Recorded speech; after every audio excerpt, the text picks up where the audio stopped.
C'est chaud, ma sœur, je suis content que tu me poses la question parce que le marché immobilier neuf présentement est en explosion.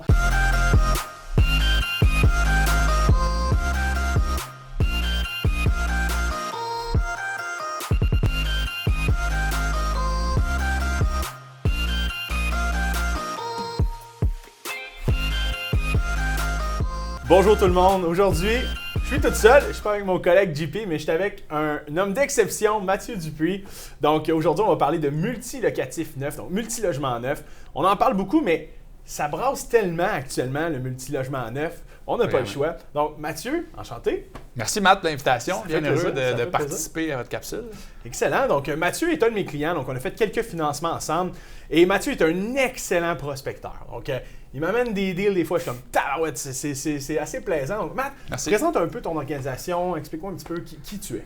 Regarde, on travaille fort, fait que faut que ça paye à un moment donné. Nous, on a monté une business dans l'immobilier. Je viens du domaine pharmaceutique. J'ai passé 10 ans comme représentant des ventes avec les pharmaciens propriétaires. Et puis, je me suis retrouvé dans une situation où est-ce que j'ai compris que les plus gros immeubles donnaient une meilleure rentabilité. Donc, au lieu de travailler seul, on a créé des partenariats pour faire des plus gros dossiers. Et maintenant, je gagne ma vie à temps plein avec ça. Excellent. J'ai oublié de m'introduire, Mathias Haché, courtier hypothécaire commercial chez PMML. Donc, je sais qu'il y a des gens qui me connaissent, d'autres qui ne me connaissent pas. Donc, enchanté de vous rencontrer aujourd'hui dans cette vidéo-là.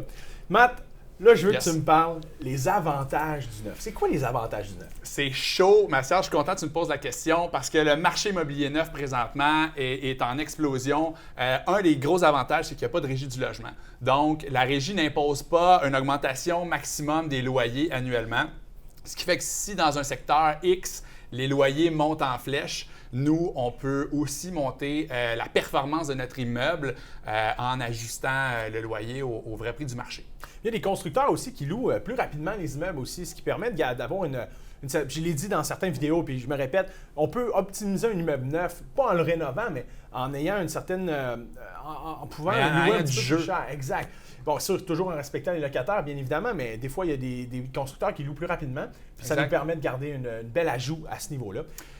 Un autre avantage, c'est que les dépenses d'entretien et réparation budgétées pour un immeuble neuf sont rarement dépensées.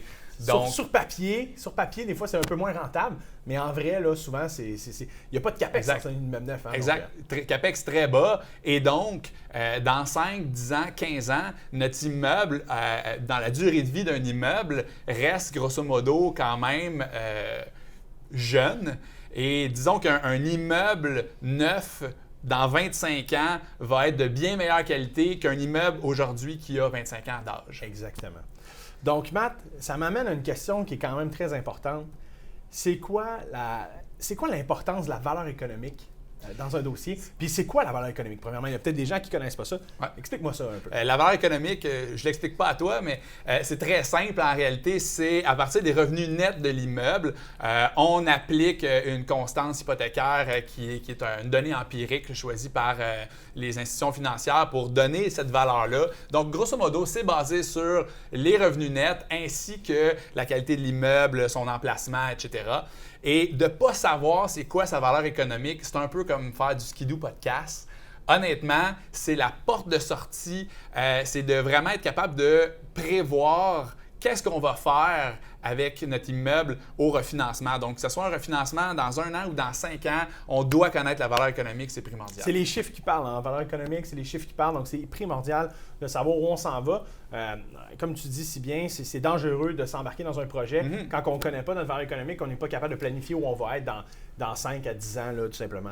Exact. Puis, nous, on a eu la chance de pouvoir faire des transactions à la valeur économique.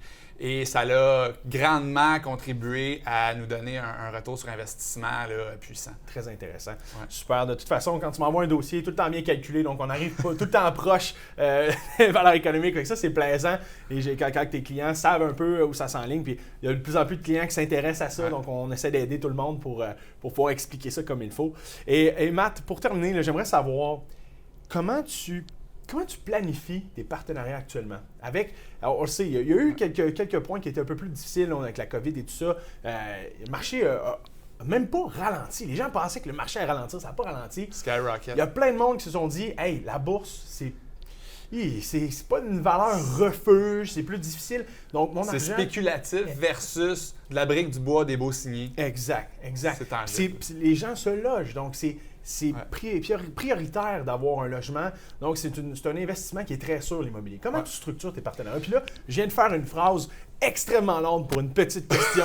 Mais il y avait beaucoup de contenu dedans, c'est bon. Beaucoup de contenu. Nous, on structure les partenariats avec des incorporations pour chacun des nouveaux immeubles qu'on met en place.